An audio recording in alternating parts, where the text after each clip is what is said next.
Dear students, आज हम capacitance related questions को सॉल्व करने जा रहे हैं। तो कैपेसिटेंस रिलेटेड क्वेश्चंस को सॉल्व करने से पहले हम कैपेसिटेंस पर बेस्ड या धारिता पर बेस्ड कुछ कॉन्सेप्ट को देख लेते हैं।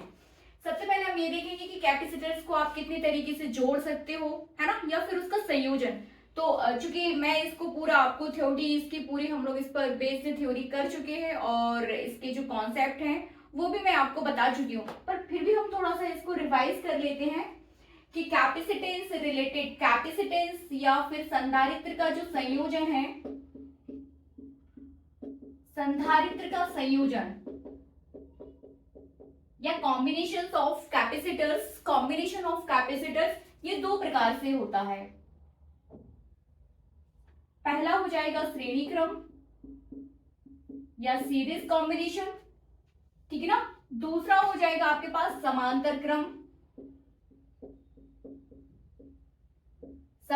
क्रम या पैरेलल कॉम्बिनेशंस। तो सबसे पहले हम श्रेणी क्रम को देखते हैं, किस तरीके से श्रेणी क्रम में संधारित्र एक दूसरे के साथ जुड़े हुए होते हैं। इसमें क्या होता है कि आपके पास यहाँ देखिए एक संधारित्र मतलब प्लेट ए और प्लेट बी मिलकर एक संधारित्र बना रही है। फिर हम आगे देखेंगे दूसरा संधारित्र सी और डी, प्लेट सी और डी मिलकर दूसरा संधारित्र बना रही है।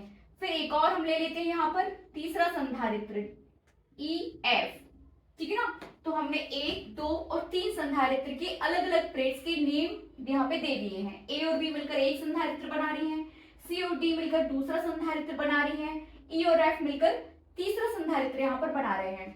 हमें क्या करना है, प्लेट ए पर आप चार्ज क्यू दोगे, ठीक है ना। प्लेट ए को आपने किसी बैटरी के थ्रू यहाँ पे जोड़ दिया है और प्लेट एफ को आपने किसी दूसरी बैटरी के साथ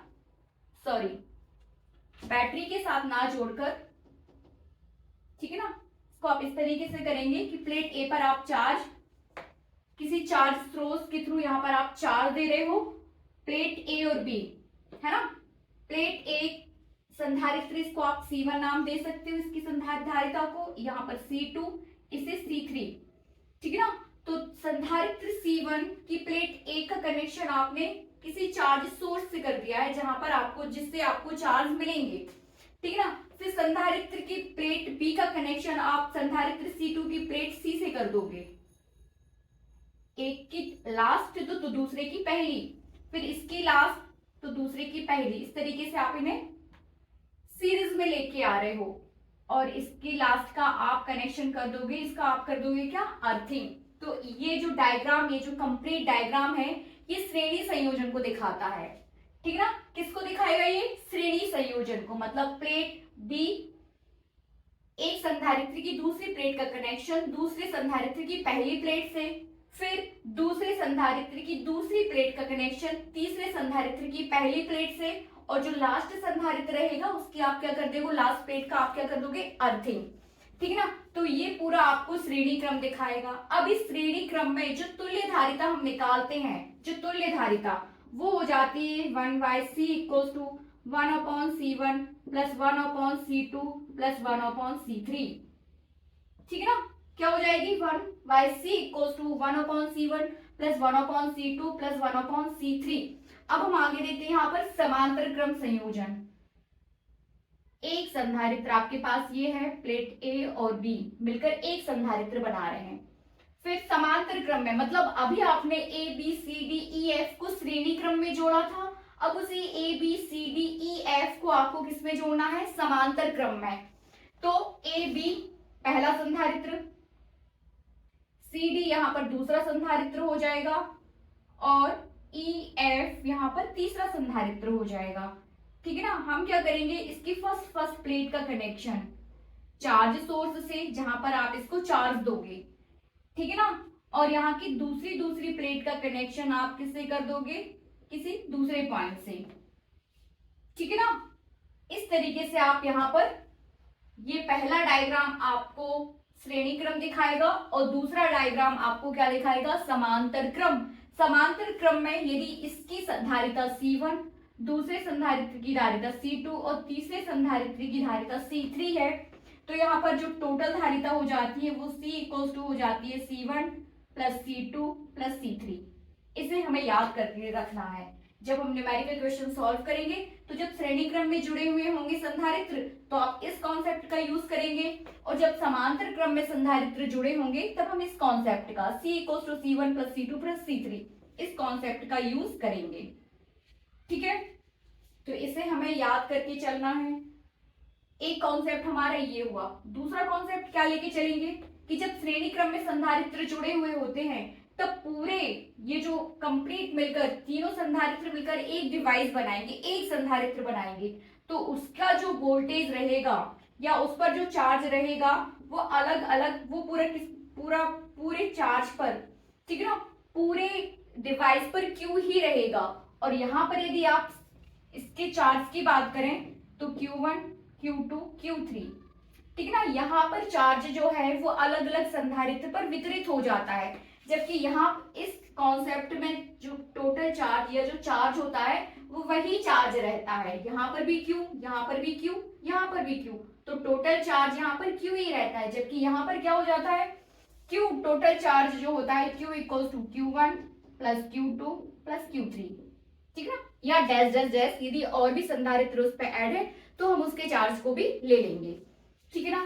तो ये हुआ, यहाँ पर Q ही रहेगा, यहाँ पर Q = Q1 + Q2 + Q3 हो जाएगा। तीसरी बात, जिस तरीके से यहाँ चार्ज वितरित हो जाता है Q1 + Q2 + Q3, वैसे ही यहाँ पर, ठीक है ना, वैसे ही श्रेणी क्रम में यदि आप वोल्टेज की बात करो तो फर्स्ट जैसे यहाँ पर वोल्टेज की बात करें, इन दो प्लेट के बीच जो विभवांतर हो जाएगा, यहाँ पर V1 तो यहाँ पर V2, अब ये जो प्लेट है इसके साथ ऐड है, ठीक है ना, तो यहाँ पर विभवांतर हो जाएगा V2 ही, और यहाँ पर कितना हो जाएगा V3।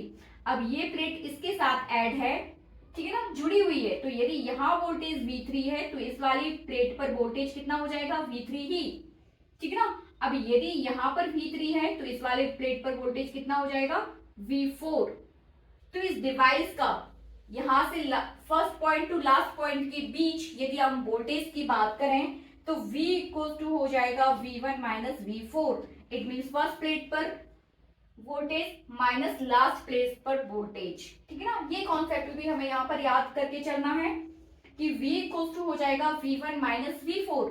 अब यहाँ पर यदि हम वोल्टेज की बात करें तो यहाँ पर वोल्टेज कितना रहेगा, इन दो पॉइंट्स के बीच जो विभवांतर है वो वही रहेगा, चाहे आप अलग अलग कैपेसिटर्स की बात क्यों ना करें, ठीक है ना। तो यहाँ पर तुल्य वोल्टेज आपका V ही रहेगा, जो आप उसको दोगे वही रहेगा, ठीक है। तो फिर से रिवाइज करिए, 1/C = 1/C1 + 1/C2 + 1/C3 for श्रेणी क्रम या सीरीज कॉम्बिनेशंस। यहाँ पर हो जाएगा C = C1 + C2 + C3। यहाँ पर चार्ज वही रहेगा, जो फर्स्ट प्लेट को दोगे वही चार्ज आपका वितरित होते रहेगा, ठीक है ना, वही रहेगा। तो Q, प्रत्येक प्लेट पर Q ही रहेगा। यहाँ पर कैसा हो जाएगा, आप यहाँ Q दोगे तो ये बराबर बराबर जो है बाकी दूसरे कैपेसिटर्स की प्लेट्स पर वितरित हो जाएगा। तो यदि यहाँ पे Q, तो ये Q का कुछ हिस्सा Q1 पे चला जाएगा, कुछ हिस्सा इस वाले पर, कुछ हिस्सा इस वाले पर, तो ये हो जाएगा टोटल = Q1 + Q2 + Q3, ठीक है ना। यहाँ पर वोल्टेज आपका फर्स्ट प्लेट पर वोल्टेज माइनस लास्ट प्लेट पर वोल्टेज, ये तुल्य वोल्टेज हो जाएगा, और यहाँ पर तुल्य वोल्टेज क्या हो जाएगा V। तो इन सभी कॉन्सेप्ट को ध्यान में रखते हुए अब हम न्यूमेरिकल क्वेश्चंस को सॉल्व करेंगे।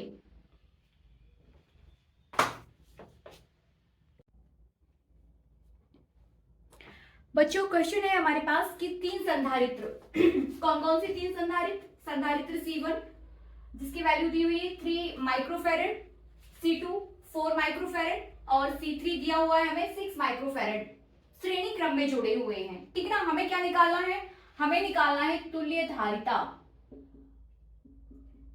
धारिता या टोटल कैपेसिटेंस। किस तरीके से करेंगे, तो सबसे पहले हम इसका डायग्राम बना लेते हैं। तीन संधारित्र C1 C2 C3, इसको हम किस में ऐड कर दें, हम इसे श्रेणी क्रम में, तो ये आपके पास C1 हो जाएगा, ठीक है ना, ये हो जाएगा आपके पास C2 और ये हो जाएगा आपके पास C3।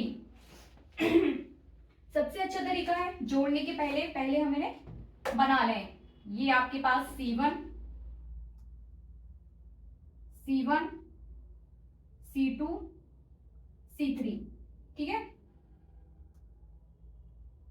ये हो जाएगा C1, ये हो जाएगा C2 और ये हो जाएगा C3, एक दूसरे के साथ श्रेणी क्रम में जुड़े हुए हैं, ये किसी चार्ज सोर्स के साथ, ठीक है ना। इसे श्रेणी क्रम में जुड़े हुए हैं। अब इसे हमें तुल्य धारिता निकालनी है, ठीक है। तो तुल्य धारिता के लिए क्या सूत्र है, सॉल्व करेंगे इसे हम तुल्य धारिता के लिए, ठीक है। श्रेणी क्रम में तुल्य धारिता क्या हो जाती है, 1/C equals to 1/C1 plus 1/C2 plus 1/C3। Values put कर देते हैं। C1 कितना दिया है आपको, 3 माइक्रो, चूंकि तीनों माइक्रो फैरेड में है, यदि कोई एक माइक्रो में और दोनों में से कोई एक फैरेड या माइक्रो फैरेड में होता तो फिर उसे हम एक जैसे यूनिट्स में कन्वर्ट करते, बट अभी हमें इसकी जरूरत नहीं है क्योंकि सभी किस में है, एक ही यूनिट में है, माइक्रो में है तो तीनों ही माइक्रो में है, इसलिए यहाँ पर अभी हमें उसको फैरेड में कन्वर्ट करने की जरूरत नहीं है। तो 1/3 प्लस 1/4, C2 कितना है 1/4 पुट कर दीजिए और C3 आपके पास 6 पुट कर दीजिए। यहाँ पर एलसीएम आ जाएगा आपका कितना, 12, ठीक है ना, 12 आ जाएगा। सॉल्व कर दीजिए, 3 चौके 4, 4 3, तो ये 3 हो जाएगा, 6 दूनी तो ये 2। आगे सॉल्व करिए, 4 3 7 और 2 9, 9 5 12, 1/C, ठीक है ना। 1/C आया है आपके पास 9/12, तो C इक्वल्स टू कितना हो जाएगा, 12/9, है कि नहीं। आप इसको रिवर्स कर दोगे, देन C इक्वल्स टू आ जाएगा आपके पास 12/9। इसको आगे सॉल्व करते हैं, 3 चौके, इसके बाद आगे सॉल्व नहीं होगा। अब इसे हम पॉइंट में भी पॉइंट में भी निकाल सकते हैं। तो 3 एकम 3 बचाइए, 3 त्रिका 9, है ना, 1.3 माइक्रो फैरेड, ये आपका आंसर हो जाएगा। इजी सा क्वेश्चन है, कोई दिक्कत नहीं है। अभी हमने जो पहला क्वेश्चन लिया है वो एकदम इजी सा लिया है कि 3 आपके पास जो कैपेसिटर्स थे वो श्रेणी संयोजन में थे, लिखा हुआ है श्रेणी क्रम में। आपको तुल्य धारिता निकालनी थी, आपने फॉर्मूला लगाया, पुट किया और उसे सॉल्व कर दिया। बहुत इजी है, इसे आप कर सकते हो।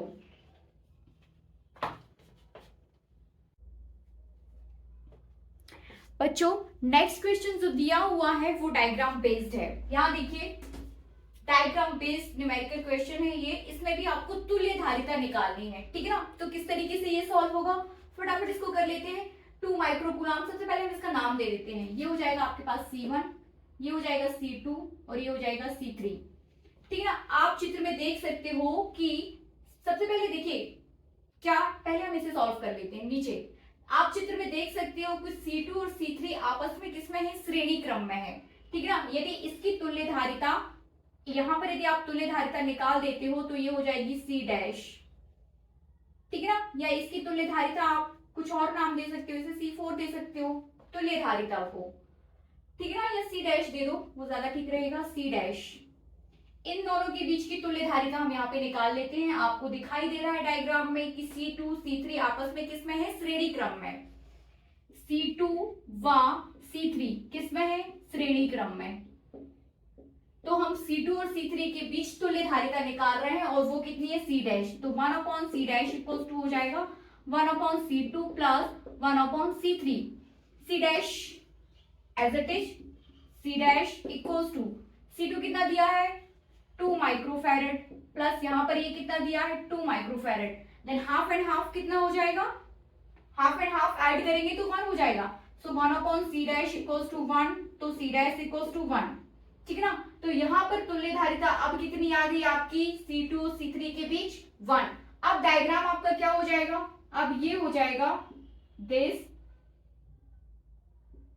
Divide this. अब आपका डायग्राम हो गया ये, ठीक है ना। तो 2 माइक्रोफैरेड एज इट इज आपके पास है और इन दोनों की जो तुल्य धारिता बनाकर जो कैपेसिटर बनेगा वो ये है, और इसकी धारिता हमने कितनी निकाली है, 1 माइक्रोफैरेड। ये 1 माइक्रोफैरेड, ये 2 माइक्रोफैरेड। अब ये है आपके पास C1 और ये है C'। अब हमें फिर से तुल्य धारिता निकालनी है। तो चित्र में आप देख सकते हो,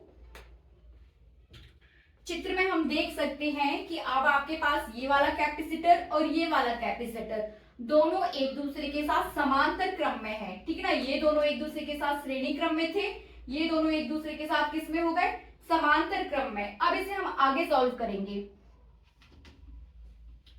अब आपके पास कैसे सॉल्व होगा ये, अब ये दोनों एक दूसरे के साथ किस में हो गए, समांतर क्रम में। अब आप यहाँ पर C निकालोगे, देन C समांतर क्रम के लिए टोटल जो कैपेसिटेंस होता है वो C equals to C1 plus C dash, C1 plus C dash. C1 कितना है 2 और C डैश कितना है 1, ऐड कर दीजिए दोनों को, ये हो जाएगा 3 माइक्रोफैरड। C इट मीन्स जो ये आप इसका सॉल्यूशन आपके पास, यदि इस डायग्राम के लिए आप टोटल आंसर निकालोगे इसका, इस डायग्राम के लिए, इस कनेक्शन के लिए यदि आप टोटल कैपेसिटेंस की बात करोगे या कुल धारिता की बात करोगे तो कुल धारिता अपने पास कितनी आ जाएगी, 3 माइक्रोफैरड। ठीक है ना, समझ गए ना। ये दोनों आपके साथ श्रेणी क्रम में है। सबसे पहले हम इसको सॉल्व करेंगे, फिर जो टोटल आएगा इन दोनों का टोटल इसके साथ क्या हो जाएगा, समांतर में, तो समांतर का कॉन्सेप्ट लगाकर आप उसे सॉल्व कर दोगे। ठीक है, इजी है ना, कर सकते हैं आप।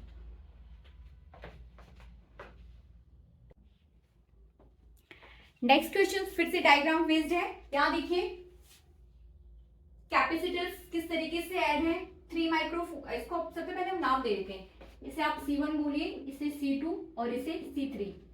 ठीक है ना, तो C1 और C2 आपस में कैसे कनेक्टेड है, श्रेणी क्रम में। ये दोनों आपस में श्रेणी क्रम में कनेक्टेड हैं, श्रेणी क्रम में। और इसके बाद इनका जो एडिशन आएगा या इन दोनों के बीच में तुल्य धारिता आएगी, वो तुल्य धारिता इस C3 के साथ किस सीरीज में कनेक्ट हो जाएगी, समांतर क्रम में या पैरेलल कॉम्बिनेशन में हो जाएगा। ठीक है, तो सबसे पहले हम श्रेणी क्रम को या फिर जो दो दिए हुए हैं उसे सॉल्व कर लेते हैं, फिर तीसरे के साथ उसे सॉल्व करेंगे।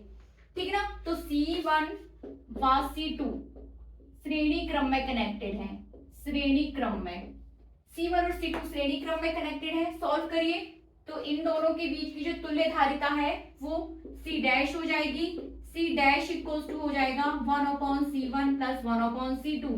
फिर से याद रखिए श्रेणी क्रम में जो तुल्य धारिता होती है वो 1/C equals to 1/C1 plus 1/C2 plus 1/C3 dash dash dash. ठीक है ना, तो 1/C dash equals to 1/C1 plus 1/C2, add कर दीजिए दोनों को, 1/3 plus 1/3 1/C dash, then 1/C dash equals to 3, 1 plus 1 equals to 2/3, then C dash equals to 3/2। ठीक है ना, C डैश इक्वल्स टू कितना आया, 3/2, then C dash equals to point में इसे हम कन्वर्ट कर देंगे तो 2 एकम 2 बचा कितना 1, 1.5 माइक्रोफैरड। ये हो जाएगी आपके पास 1.5 माइक्रोफैरड। मतलब यहाँ पर जो तुल्य धारिता है, अब अपने पास जो डायग्राम है वो इस तरीके से हो जाएगा, वो हो जाएगा आपके पास ये C डैश हो जाएगा और ये हो जाएगा आपके पास C3। ठीक है ना, ये C डैश हो जाएगा, ये C3, ये जो आया है C डैश, इसकी धारिता कितनी है 1.5 माइक्रोफैरड, और ये जो वाला ये वाला है ये एज इट इज रहेगा। ठीक है ना, ये एज इट इज रहेगा, इसकी कितनी है 3 माइक्रोफैरड। अब हमें इसको आगे सॉल्व करना है। अब आपके पास तुल्य धारिता कैसे होगी, अब ये C डैश और ये C3 आपस में किस में कनेक्टेड है, समांतर क्रम में। तो अब इसे हम समांतर क्रम का फॉर्मूला लगाकर इसे सॉल्व कर देंगे। समांतर क्रम के लिए जो तुल्य धारिता वो है C। ठीक है ना, और फॉर्मूला क्या हो जाएगा, C dash plus C3 direct add हो जाएंगे, तो 1.5 प्लस 3 4.5 माइक्रोफैरड, ये इसका आंसर हो जाएगा। ठीक है ना, तो ये पूरा डायग्राम सॉल्व करने पर आपके पास जो तुल्य धारिता आएगी वो हो जाएगी 4.5 माइक्रोफैरड। 4.5 माइक्रोफैरड इजी है श्रेणी क्रम में, फिर उसके बाद इनका जो तुल्य आएगा वो उसके साथ समांतर में। तो आप श्रेणी और समांतर दोनों के फॉर्मूला लगाकर इसे सॉल्व कर सकते हैं।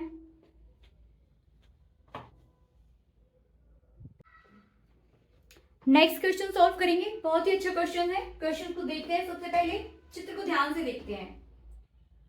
यहाँ पे सबसे पहले हम कैपेसिटर्स का नाम दे देते हैं। ये हो जाएगा आपके पास C1, ये C2, C3, C4, C1, C2, C3, C4। अभी तक आपके पास 3 कैपेसिटर्स हुआ करते थे, अब आपके पास टोटल 4 कैपेसिटर्स हैं और इसके पूरे कनेक्शंस की हमें तुल्य धारिता या टोटल कैपेसिटेंस निकालना है, कैलकुलेट करना है। किस तरीके से होगा यहाँ देखिए, है ना, सबसे पहले ध्यान से देखिए लेके जाना है इसे, आप कहाँ से सॉल्व करना इजी होगा, ठीक है ना। या तो आप इन दोनों को सॉल्व कर लो, ठीक है ना। सबसे पहले ये पॉइंट आउट करना है कि कौन सा कैपेसिटर अगले दूसरे कैपेसिटर्स के साथ किस क्रम में जुड़ा हुआ है। यदि आप क्रम निकाल लोगे तो आपको पता चल जाएगा कि आपको कौन सा फॉर्मूला लगाना है ना। तो यहाँ देखिए, इन दोनों को ध्यान से यदि हम देखें तो हम देख सकते हैं कि ये दोनों एक दूसरे के साथ किस में है, श्रेणी क्रम में है कि नहीं। और ये दोनों एक दूसरे के साथ किस में है, समांतर क्रम में। तो यहाँ पर आप समांतर क्रम का फॉर्मूला लगाओगे, यहाँ पर क्या हो जाएगा, श्रेणी क्रम का फॉर्मूला, है कि नहीं। अब दो बार यहां सॉल्व करोगे श्रेणी क्रम में, तो अगला इसके साथ किस में रहेगा, ये दोनों समांतर क्रम में। फिर आपको 3 बार फॉर्मूले लगाने पड़ेंगे। तो इससे अच्छा सबसे अच्छा है कि आप पहले इसे सॉल्व करें। इससे और इससे हम सॉल्व कर लेंगे तो इसकी जो तुल्य धारिता आएगी वो इन दोनों के साथ किस में हो जाएगी, श्रेणी क्रम में होगी ना। इन दोनों को सॉल्व करोगे, एक दूसरा कैपेसिटर बन जाएगा, ठीक है ना। इन दोनों को ऐसा अपन मान सकते हैं कि माना कि इन दोनों को सॉल्व करने पर आपके पास जो कैपेसिटेंस आ रहा है वो C डैश है। तो अब आपका डायग्राम क्या हो जाएगा, C डैश। फिर आपके पास ये डायरेक्ट हो जाएंगे C1 C3 और ये पॉइंट आपका A हो जाएगा, ये पॉइंट आपका B हो जाएगा। 8 माइक्रोफैरड और ये हो जाएगा आपका C डैश। ये दोनों एज इट इज रहेंगे, ठीक है ना। इन दोनों को सॉल्व करने पर जो कैपेसिटर बनेगा वो C डैश हो जाएगा। इन दोनों की तुल्य धारिता हम पहले निकाल लेते हैं कितनी आएगी। तो C1 और C2 एक दूसरे के साथ किस में है, समांतर क्रम में। तो समांतर क्रम के लिए फॉर्मूला क्या हो जाएगा, C dash equals to C1 plus C2, 4 plus 4 8 microfarad, ठीक है ना। इसकी तुल्य धारिता कितनी हो गई, 8 माइक्रोफैरड, है ना। ये हो जाएगा आपके पास C डैश, ये आपके पास है C3 और ये है आपके पास C4। अब इसे हम सॉल्व करेंगे, ठीक है ना। अब ये तीनों कैपेसिटर्स एक दूसरे के साथ किस क्रम में हो गए, श्रेणी क्रम में या सीरीज कॉम्बिनेशंस में। अब इसे सॉल्व कर दीजिए। तो सीरीज के लिए कितना हो जाएगा, 1/c equals to 1/c dash plus 1/c3 plus 1/c4। मान रख दीजिए C डैश कितना है, 1/8 प्लस 1/8 प्लस 1/8 कितना हो जाएगा, सॉल्व कर दीजिए। तो 1/c इक्वल्स टू हो जाएगा 8 1 plus 1 plus 1, it means 3/8 1/c। Then c equals to हो जाएगा 3/8 8/3, ठीक है ना। c कितना आ गया, 8/3।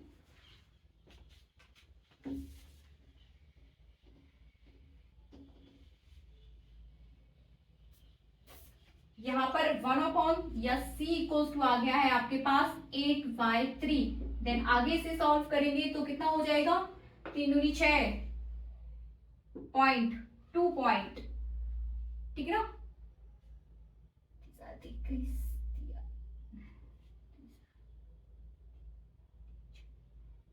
2.6 माइक्रोफैरड ये आपके पास तुल्य धारिता निकाल आएगी इस कॉम्बिनेशन के लिए, 2.6 माइक्रोफैरड, ठीक है ना। जब आप कॉम्पिटिटिव एग्जाम्स में इसे सॉल्व करेंगे तो आपको इतना विस्तार से नहीं करना है, आपको फटाफट सॉल्व करना है। फटाफट इसमें रखिए, फटाफट इसमें करिए, उसे सॉल्व कर लीजिए, ठीक है ना। इतना डिटेल में नहीं जाने की जरूरत है।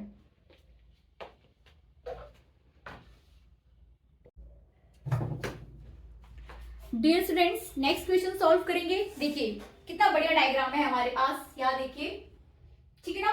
इसे सॉल्व करने जाना है हमें और यहाँ पर थोड़ा सा कंफ्यूजिंग है और यहाँ पर हमें बहुत ज्यादा दिमाग लगाने की जरूरत है कि अब ये सभी कैपेसिटर्स, सबसे पहले कैपेसिटर्स का नाम दे देते हैं। ये हो जाएगा C1, ये हो जाएगा C2 और ये हो जाएगा C3, ठीक है ना। C1 C2 C3, C1 की जो वैल्यू दी हुई है वो है 5 माइक्रोफैरड, C2 आपको दिया है 5 माइक्रोफैरड और C3 भी आपको दिया है 5 माइक्रोफैरड। अब सबसे पहले हमें यहाँ पर ये दिमाग लगाना है कि ये सभी कैपेसिटर्स जो हैं किस प्रकार के संयोजन में हैं या किस प्रकार के कॉम्बिनेशन में है, ठीक है। तो किस तरीके से हम यहाँ पे माइंड लगाएंगे, यहाँ देखिए। अब आप ये नहीं बोल सकते हैं कि C1 C2 के साथ जो है श्रेणी क्रम में है, या C2 C3 के साथ श्रेणी क्रम में है, या फिर C1 C3 के साथ समांतर क्रम में है। ठीक है, किस तरीके से यहाँ पर हम माइंड लगाएंगे? सबसे पहले यहाँ देखिए, चित्र को अपन थोड़ा सा रिकॉल करते हैं और यहाँ देखिए कि श्रेणी क्रम क्या होता है। श्रेणी क्रम में एक कैपेसिटर, श्रेणी क्रम में क्या होता है कि एक कैपेसिटर ये, दूसरा ये और तीसरा ये, ठीक है ना, ये श्रेणी क्रम है। श्रेणी क्रम में क्या होता है, एक की प्लेट दूसरे से, दूसरी प्लेट तीसरे के पहले से, इस तरीके से ये एक दूसरे के साथ कनेक्टेड होते हैं। अब वापस हम अपने चित्र पर आते हैं। क्या आपके C1 जो कैपेसिटर है, क्या इसकी प्लेट C2 के पहली प्लेट के साथ कनेक्टेड है? तो नहीं है। क्या C2 की दूसरी प्लेट C3 के पहली प्लेट के साथ कनेक्टेड है? तो नहीं है। इसका मतलब ये है, ध्यान देने की बात यहाँ पर ये है कि C1 C2 के साथ या C2 C3 के साथ जो है श्रेणी क्रम में नहीं है। ठीक है ना। अब हमें देखना है कि ये जो है समांतर संयोजन किस तरीके से होता है। समांतर संयोजन में क्या होता है वो हमें यहाँ पे देखना है। ठीक है ना। समांतर क्रम में क्या होता है कि सबकी पहली प्लेट एक पॉइंट के साथ और दूसरी प्लेट किसी दूसरे पॉइंट के साथ कनेक्टेड रहती है। तो यहाँ देखिए, इसकी पहली प्लेट, सबकी पहली प्लेट ले लेते हैं हम। इसकी पहली प्लेट ये है, ठीक है ना, इसकी पहली प्लेट ये है और इसकी पहली प्लेट ये है, और ये सभी एक दूसरे के साथ, इसकी पहली प्लेट देखिए यहां जा रही है, इसकी पहली प्लेट ये है, ठीक है ना, और इसकी पहली प्लेट, मतलब हम ऐसा बोल सकते हैं कि C1 की पहली प्लेट C1 की पहली प्लेट C3 की पहली प्लेट के साथ कनेक्टेड है कि नहीं। C1 की पहली प्लेट CD की पहली प्लेट के साथ कनेक्टेड है। तो आप ये बोल सकते हो कि C1 और C3 आपस में कैसे हो गए, समांतर क्रम में। यहाँ देखिए, इसकी दूसरी प्लेट, इस पे दूसरा पॉइंट रख दिया, ये इसकी दूसरी प्लेट है, ये इसकी दूसरी प्लेट है और ये इसकी दूसरी प्लेट है। तो इसकी दूसरी प्लेट जो है, C1 की दूसरी प्लेट C3 की दूसरी प्लेट के साथ कनेक्टेड है। मतलब इस टाइप के संयोजन में जा रहे हैं हम, पहली प्लेट एक पॉइंट के साथ, दूसरी प्लेट एक पॉइंट के साथ। तो आप बोल सकते हो कि C1 और C3 आपस में कैसे हैं, समांतर क्रम में। ठीक है ना। तो यहाँ पर C डबल डैश हो जाएगा या C डैश हो जाएगा, C1 प्लस C3, क्योंकि इनकी पहली प्लेट का कनेक्शन एक पॉइंट के साथ और दूसरी प्लेट का कनेक्शन दूसरे पॉइंट के साथ कनेक्टेड है। तो C1 और C3 आपस में समांतर क्रम में है, और समांतर क्रम के लिए फॉर्मूला आपके पास हो जाएगा C1 प्लस C3। ठीक है ना। अब उसका जो टोटल आएगा वो C डैश। अब C डैश, यहाँ देखिए, अब C डैश, अब हमारे पास बचा क्या है, C2। तो C2 की पहली प्लेट इन दोनों के कॉम्बिनेशंस के साथ जो आपको मिलेगा, इसकी पहली प्लेट पॉइंट F के साथ और इसकी कॉम्बिनेशंस के बीच जो दूसरा है, उसकी दूसरी प्लेट का कनेक्शन आपके पास किससे हो जाएगा, C से। तो आप बोल सकते हो कि ये सभी कैपेसिटर्स जो हैं आपस में समांतर क्रम में कनेक्टेड हैं। ठीक है ना। किस में कनेक्टेड हो जाएंगे, समांतर क्रम में।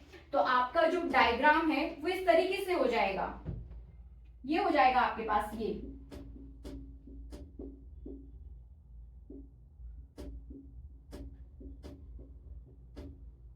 समांतर क्रम में हो जाएंगे सभी आपस में। ठीक है ना।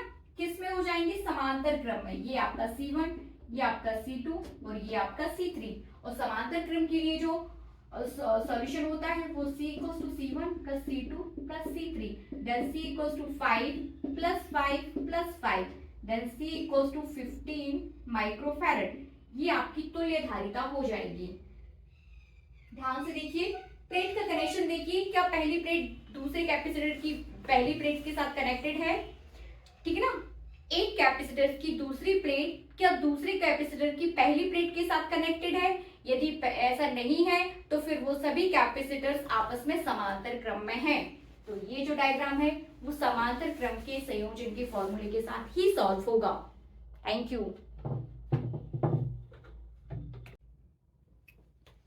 नेक्स्ट क्वेश्चन सॉल्व करेंगे बच्चों। यहाँ देखिए, बढ़िया सा डायग्राम बना हुआ है। सबसे पहला काम है यहाँ पे दिमाग लगाना कि ये जो कैपेसिटर्स हैं आपस में समांतर क्रम में हैं, या श्रेणी क्रम में है, या इनमें से कोई दो कैपेसिटर्स या एक कैपेसिटर किसी तीसरे के साथ समांतर में है और चौथे के साथ या तीसरे के साथ श्रेणी क्रम में है। ठीक है, तो यहाँ पर हमें क्या लगाना है, दिमाग। पॉइंट को देखिए, पॉइंट क्यों स्टार्ट हो रहा है, ये पहला कैपेसिटर, ये दूसरा कैपेसिटर, ये तीसरा कैपेसिटर और ये हो जाएगा अपने पास चौथा कैपेसिटर। ठीक है ना, यहाँ देखिए प्लेट C1 या कैपेसिटर की पहली प्लेट तो आपके पॉइंट P के साथ कनेक्टेड है, उसकी दूसरी प्लेट दूसरे कैपेसिटर की पहली प्लेट के साथ और उसकी दूसरे कैपेसिटर की दूसरी प्लेट तीसरे कैपेसिटर की पहली प्लेट के साथ और तीसरे कैपेसिटर की पहली प्लेट दूसरी प्लेट जो है वो चौथे कैपेसिटर की पहली प्लेट के साथ और जो चौथा कैपेसिटर है वो उसकी दूसरी प्लेट पॉइंट Q के साथ कनेक्टेड है। ठीक है ना, तो 1y1 ये ऐसे एक दूसरे के साथ कनेक्टेड है। ठीक है ना, ये गया आपके पास, ये जो है इससे कनेक्टेड हो गई, फिर ये जो गई है इससे कनेक्टेड, फिर यहां से ये ऐसे, फिर यहां से ये ऐसे।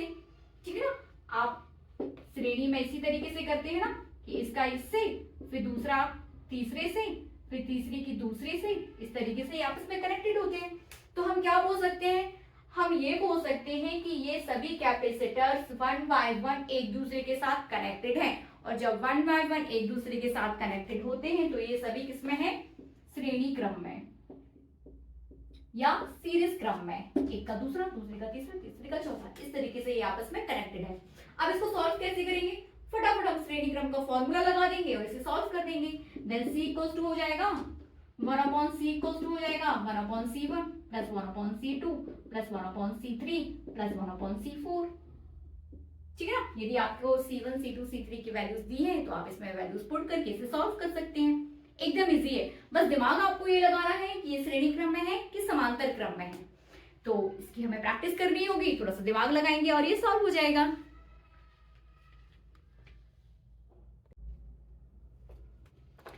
नेक्स्ट क्वेश्चन सॉल्व करेंगे। सबसे पहले डायग्राम को देखते हैं। चार कैपेसिटर कौन कौन से, C1 C2 C3 C4 connected है between point Q P and Q। ठीक है, तो फिर वही हमें फिर से अपना दिमाग लगाना है कि किस तरीके से ये क्वेश्चन सॉल्व होगा, है ना। तो सबसे पहले फिर वही सबसे पहले हमें ये देखना है कि ये जो कैपेसिटर्स या संधारित्र हैं C1 C2 C3 and C4 आपस में किस कॉम्बिनेशन में हैं। फिर वही दिमाग लगाएंगे कि क्या किसी कैपेसिटर्स की दूसरी प्लेट के किसी कैपेसिटर्स की पहली प्लेट के साथ कनेक्टेड है। यदि इस टाइप से कनेक्टेड है तो हम बोल सकते हैं कि वो श्रेणी क्रम में है और यदि नहीं है तो फिर हम बोल देंगे कि वो समांतर क्रम में है। ठीक है ना, तो कोई भी डायग्राम जैसे आप सॉल्व करने जाते हो सबसे पहले हमें कहाँ पहुंचना चाहिए, हमें C1 पे पहुंचना चाहिए। C1 then C2 then C3 and then C4 last. सबसे पहला पॉइंट ये है या सबसे पहला काम हमारा ये है C1 को पकड़ना कि C1 कहाँ पर है। फिर C1 ये जो डायग्राम है एक भूल भुलैया टाइप ही होता है, गुत्थियां उलझी हुई होती है, हमें 1 by 1 उसको सॉल्व करना है। तो 1 by 1 सॉल्व करने के लिए सबसे पहले हमें कोई तो कोना पकड़ना पड़ेगा ना। तो नियम ये है कि सबसे पहले आप वो कोना पढ़ें जो पहले नंबर पे, और पहला इट मीन C1 से ही हम इसको स्टार्ट करेंगे। ठीक है, तो फिर वही क्वेश्चन में आपको तुल्य धारिता निकालनी है। तुल्य धारिता निकालने के पहले आपको देखना होगा कि कौन सा कैपेसिटर किसी दूसरे कैपेसिटर के साथ किस कॉम्बिनेशन में है, श्रेणी में है या समांतर में है। ठीक है, तो हम C1 को पकड़ लेते हैं, ये आपके पास C1 है। सभी कैपेसिटर्स की जो धारिता दी हुई है, जैसे C1 को दिया हुआ है कि 4 माइक्रोफैरड, C2 आपके पास 4 माइक्रोफैरड, C3 आपके पास 4 माइक्रोफैरड एंड C4 भी आपके पास कितना है 4 माइक्रोफैरड, ये आपको दिया हुआ है। ठीक है, अब हम C1 पकड़ लेते हैं, ये C1 की दूसरी प्लेट है। ठीक है ना, यदि आप इसे नाम दे दो तो ये A और ये B पॉइंट हो जाएगा। A पहली प्लेट तो B दूसरी प्लेट, ये B। अब यदि आप C2 पे पहुंचो तो इसे हम C और D नाम दे देते हैं। ठीक है ना, फिर यदि आप C3 पे पहुंचो तो हम इसे E और F नाम दे देते हैं। फिर यदि आप इसकी C4 पर पहुंचो तो EF, इसे आप G नाम दे दो और इसे दे दो H, GH। ठीक है, तो ये रहा आपके पास कैपेसिटर C1, नीचे दे दीजिए A और B। तो C1 की A और B प्लेट, B का कनेक्शन किससे है, यहां जाए तो हम देखते हैं कि C2 के C प्लेट से है, ठीक है ना। और C2 की जो दूसरी प्लेट है D, उसका डायरेक्ट कनेक्शन किससे हो गया, Q से। इट मींस, इसका मतलब ये है कि कैपेसिटर C1 और कैपेसिटर C2 आपस में श्रेणी क्रम में है। एक पॉइंट हमने यहाँ पे पकड़ लिया है कि पहला पॉइंट क्या हो गया यहाँ पे, C1 व C2 आपस में श्रेणी क्रम में है। क्यों है, क्योंकि इसकी B प्लेट का कनेक्शन C2 की C प्लेट से है और C2 की D प्लेट का कनेक्शन डायरेक्ट Q से है। तो हो गए ना दोनों, एक की दूसरी से और दूसरी की Q से। तो आप बोल सकते हो कि वो आपस में किस में हो गए, श्रेणी क्रम में। तो सबसे पहले काम, जो दो आपको कैपेसिटर मिल गए उन्हें हम सॉल्व भी कर लेते हैं और उसकी तुल्य धारिता निकाल लेते हैं। तो C1 और C2 के बीच की जो तुल्य धारिता हो जाएगी वो हो जाएगी C डैश, ठीक है ना। और श्रेणी क्रम के लिए फॉर्मूला क्या हो जाता है, 1/c equals to 1/c1 plus 1/c2 plus 1/c3 dash dash dash. यहाँ पर हम दो कैपेसिटर को जोड़ रहे हैं, तो 1/c dash equals to 1/c1 plus 1/c2। 1/c dash, C1 कितना दिया है 4 और C2 कितना दिया है, ये भी 4, ठीक है ना। तो 4 1 प्लस 1 2 5 4, देन C डैश हो जाएगा आपके पास 4/2। इट मींस C डैश आपके पास आ जाएगा 2 माइक्रोफैरड। यदि आप इसे सॉल्व करेंगे तो ये कितना हो जाएगा, 2 माइक्रोफैरड, ठीक है ना। इसके और इसके बीच की जो तुल्य धारिता आई है वो C डैश है और C डैश आपको मिल गया है 2 माइक्रोफैरड। थोड़ा सा नीचे लिख लेते हैं, C डैश आ गया है 2 माइक्रोफैरड, ठीक है। अब इसे आगे सॉल्व करेंगे।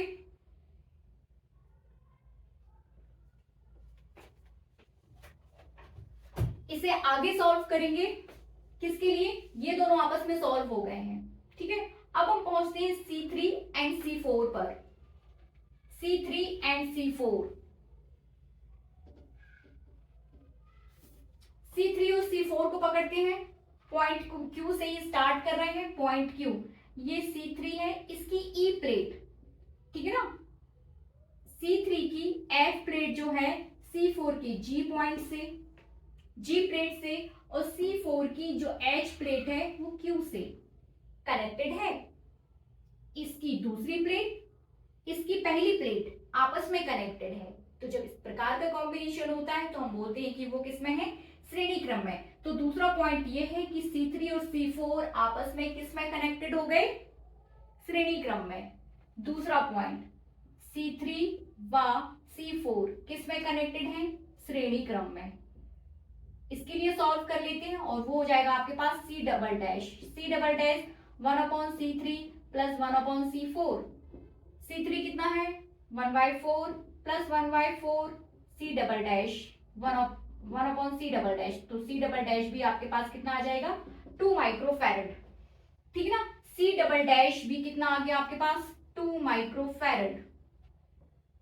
अब इन दोनों के कॉम्बिनेशन के साथ बना कैपेसिटर C डैश और इन दोनों के कॉम्बिनेशन से बना कैपेसिटर C डबल डैश आपस में किसमें कनेक्टेड हो जाएंगे, समांतर क्रम में। मतलब इन दोनों के कॉम्बिनेशन से बना कैपेसिटर हो जाएगा C डैश और इन दोनों के कॉम्बिनेशन से बना कैपेसिटर हो जाएगा C डबल डैश, ठीक है ना। और ये दोनों आपस में पॉइंट जो आपके पास Q और P है आपस में कैसे कनेक्टेड हो गए, समांतर क्रम में। इसकी वैल्यू आपको 2 माइक्रोफैरड है, इसकी वैल्यू आपको 2 माइक्रोफैरड है। तो बिंदु P और Q के बीच, पॉइंट P एंड Q के बीच जो तुल्य धारिता या टोटल कैपेसिटेंस है वो कितना हो जाएगा, C, और C इक्वल्स टू हो जाएगा C dash plus C double dash. यहाँ पर हम समांतर क्रम का कॉन्सेप्ट लगा देंगे, तो ये हो जाएगा 2 माइक्रोफैरड प्लस 2 माइक्रोफैरड,